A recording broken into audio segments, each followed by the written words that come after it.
Those who live righteously do not look for opportunities to argue with other believers, but rather act on opportunities to be kind. Always be ready.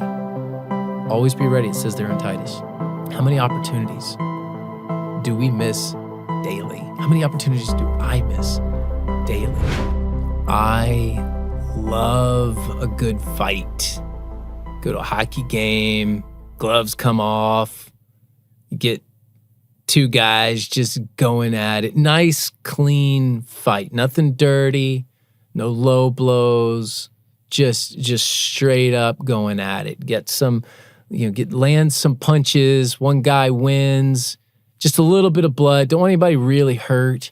Man, I love a good fight. There was nothing like watching like Iron Mike Tyson in his prime. I'm of that age. Man, what a fighter. Or now here's a picture. Perhaps the greatest fight in sports history. 1993. 46-year-old Nolan Ryan puts 26-year-old Robin Ventura in a headlock and absolutely pummels the dude. Now that I'm that old guy, I'm 45, I have a lot of respect for Nolan Ryan with this one. My goodness. It's great. I love a good fight. I love a good debate. You take a point, I'll take the counterpoint. The issue is completely irrelevant. I just enjoy a fair argument. Let's go. But when is it too much? At what point should believers stop? What does it mean that we would be argumentative to the point that it's hurting our gospel witness? Well, in Jude, we learn that ungodly people and false teachers can worm their way into churches. That's the language there. So we should contend for the faith. Jude 3 says, "Dear friends, I have been eagerly planning to write to you about the salvation we all share. But now I find that I must write about something else, urging you to defend the faith that God has entrusted once for all time to his holy people." So, when our faith is under attack, we should defend it. But then we get this advice from Paul in Romans 14. Look at Romans 14:1. Accept other believers who are weak in the faith and don't argue with them about what they think is right or wrong. So, a lot to talk about today. The New Testament provides a balanced perspective. And I love this about the New Testament. We don't need to be overly argumentative with new believers. I will call this friendly fire. That's a military reference to, receiving fire from people who are on your side. So when we are overly argumentative with new believers, that's kind of like friendly fire. That is not what we should do. We should be doing. That's Romans 14. But in the case of Jude, defend the faith against false teachers. So it's like they're not on our team. We need to make sure that we defend the faith. So there's two main issues here in Romans 14. That there's an argument over how you worship and what you consume. Those are general categories. We'll get to the specifics here in just a second. Now, the key to understanding this passage is that Paul is writing about specific occurrences within the church at Rome. And that's often the case of his letters. So we always have to take the context into consideration. So what was happening? Well, at this point in church history, Jewish people are accepting Christ and being assimilated, and in this case, into the Roman church. And they're bringing their customs and their religious rituals with them, as you would kind of expect them to do. They've got these dietary restrictions. They've got observance of festival days and feasts and a whole slew of things that they're used to doing. There are others, mainly Gentiles, but other Jewish people too, were unencumbered by these traditions and we're ready to move on from the past. And like, we can do whatever we want to do now. So the weak Christians here, as it says here, that term is used, weak in the faith. It's more like early in the faith. There's just some language here that Paul uses. The weak Christians are those who felt the need to continue observing certain religious restrictions. The strong Christians, as we'll actually see in the next session in chapter 15, The strong, that's the language that's used there, chapter 15, verse 1. The strong Christians are those who embraced a new freedom in Christ, detached from the ritualistic procedures of the Old Testament. And, the language here, strong, weak, I mean, we know which one won out. And I think that's part of what Paul is saying here, is that ultimately we know where this is going, but let's not hurt those who are coming into this. So Romans 15:1, we who are strong must be considerate of those who are sensitive about things like these, how you worship, the things you eat. We must not just please ourselves. We have to be considerate of those who bring in different parts of the traditions and things. So the weak and the strong designations are not pronouncements of judgment, but rather categories to help us understand where people are in their spiritual growth. So those of us who are strong, further along, should help those who are weak or just beginning. Paul uses a particular Greek term in Romans 14 to describe this posture. Adiaphora, things that do not really matter. And for those of you who are scholars, I'm terrible at pronouncing Greek terms. These are the things that don't really matter. The church does not exist as a judiciary body to make pronouncements on issues that just don't matter in the long run. So back to that idea in Jude, we defend the fundamentals of the faith, and then we give room for people who differ with us on more nuanced issues. That's what Paul is talking about in Romans. So Paul is saying here that there are those with more knowledge, more experience in spiritual maturity, and those who have more should not look down upon those who have less knowledge, experience, and spiritual maturity. So let's break down exactly what's going on here. There's really two issues. There's worship and consumption, how you worship and what you eat, basically is what they're talking about. So worship, there's a lot here, but it's really mainly related to issues of the Sabbath. So when can we worship? Is it Sunday or is it Saturday? This is where the debate this is where we have a record of the debate in the New Testament. What day? The Sabbath or the Lord's Day? The Lord's Day ended up being Sunday, Sabbath, Saturday. So which one? What can we do on the Sabbath? Are there regulations or not? Are there more regulations for the Sabbath than any other day?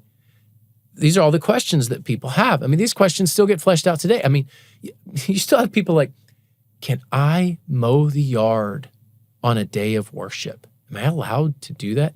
And I'll say, yes. Yes, you're allowed to mow your yard as long as you're in a suit and tie. Sunday best. Wear your Sunday best. I'm just kidding. But that's the debate. Is the Sabbath still binding today? So if you look at verse 5 and 6 here, some think one day is more holy than another, while others think every day is alike.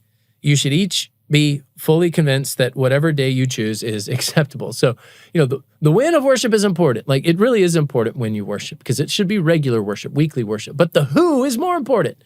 So I love what Paul says. We're just going to kind of leave this be. There's really no answer here. Here we have in the New Testament this great debate, and we don't have a clear answer, which tells us that this is one of those issues that we shouldn't argue about. Now, at my church, we don't observe the Sabbath, the last day of the week, Saturday, but rather the Lord's Day, Sunday, the first day of the week. But, it's not, there's nothing that's really universal here, and particularly in the early church. There was a lot of different churches meeting in a lot of different days. The Corinthian church met on Sunday. The church in Jerusalem met every day. Love that idea, by the way. Don't think it'll really happen at my church, but it would be awesome. In Acts 20, they met in the evenings. So the issue here is intentionally not resolved. And the implication is worship at whatever time is best. Just don't neglect the weekly fellowship of the saints, as it says in Hebrews. We are to be in a weekly rhythm of worship. So there's issues of worship, and Paul is saying, let's not argue about that, because it's just not a key issue. There's also issues of consumption, like what's your What should I eat? So there's a group of people in the church who had a stricter diet. They were vegetarians, as we learn in verse 2. And there's another group that, well, let's just say they ate bacon.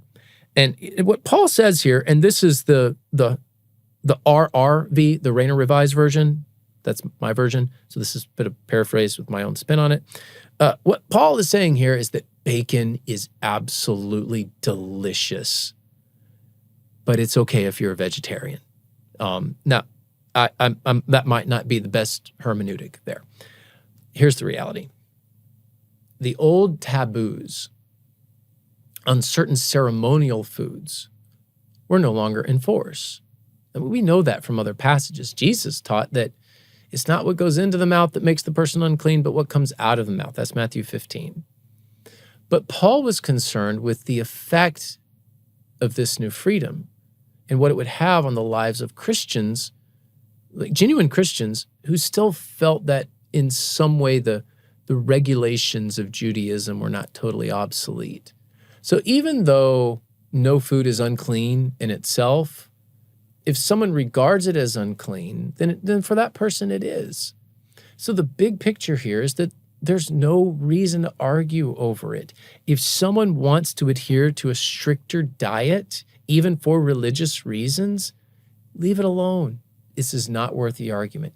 Keep the main thing, and don't be argumentative.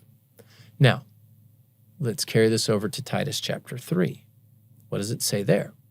Believers should be obedient, always ready to do what is good. They must not slander anyone and must avoid quarreling. Instead, they should be gentle and show true humility to everyone. So, very practical advice here. Avoid fighting, be kind, don't slander, show gentleness. Those who live righteously do not look for opportunities to argue with other believers, but rather act on opportunities to be kind. Always be ready. Always be ready, it says there in Titus. How many opportunities do we miss daily? How many opportunities do I miss daily? I just think of the interaction with my wife. Love my wife. She's an amazing woman of God. I'm so blessed to have her. How many times have I argued with my wife to try to win? Like, that's my motive. I don't even want to tell you how many times because it's embarrassing. Like, how many times have I argued with Erin to try to win an argument instead of taking the opportunity to serve her? Like, I came into it being, I'm going to win this argument. It's silly. Just, much less with other people, other believers, the world, the community, the neighborhood. I mean, marriage is, it's like the relationship in your life. And when you want to win an argument with your spouse, what you're saying and what you're thinking, what you're doing is you're hoping that your spouse loses. That's not a good motive. We should never want our spouse to lose.